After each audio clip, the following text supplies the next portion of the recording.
The concept of risk appetite has been around for years, yet so many risk practitioners still find themselves confused and unsure how to quantify, formalize and document it.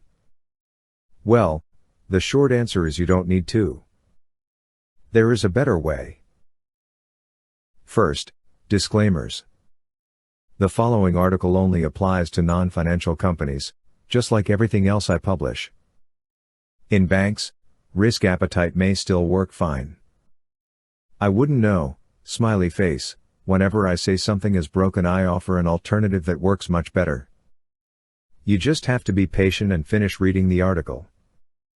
Most organizations have already documented their appetites for different common decisions or business activities.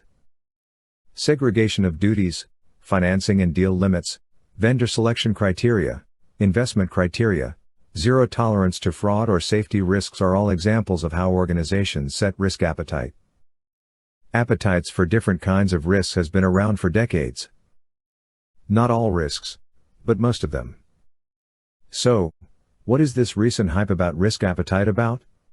Not much really, it's just another consulting red herring. Contrary to what most modern-day consultants tell us, I believe that any attempt to aggregate risks into a single risk appetite statement in non-financial companies is both unnecessary and unrealistic.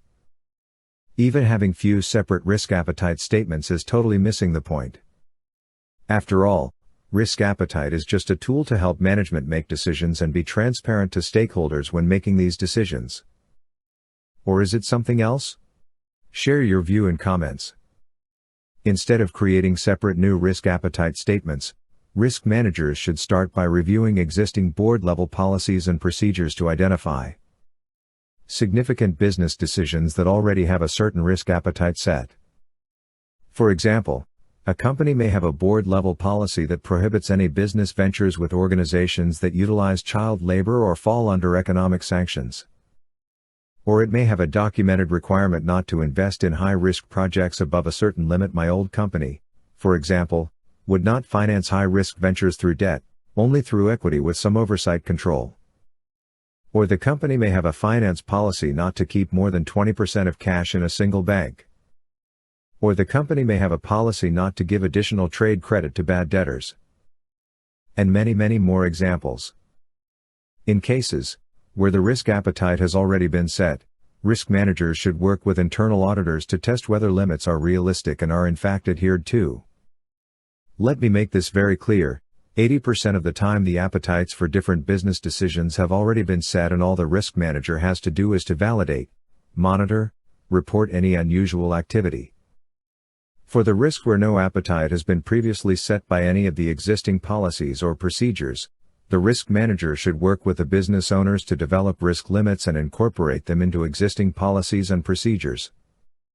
Risk limits can be divided into three groups: zero tolerance, acceptable within quantitative limits, or acceptable within qualitative limits. This is the other 20%. Risk managers should use monte-carlo simulation, scenario analysis or decision trees to document risk appetites. Once set and documented, risk appetites or limits for different types of decisions should be reviewed periodically to remain current and applicable. I strongly believe that risk appetites should and can be integrated into existing board-level documents and very rarely, if ever, published as separate risk appetite statements. Part 2. Part 3. Part 4.